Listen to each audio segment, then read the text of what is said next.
На этом месте 5 лет подряд хранились дюбеля.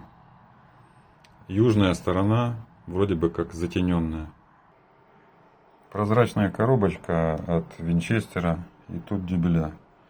И вот такой пластик выживает, вот такой, и голубой, и белый.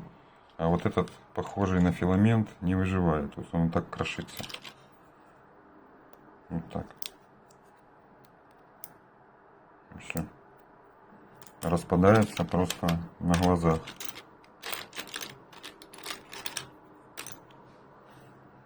Мотаем на ус.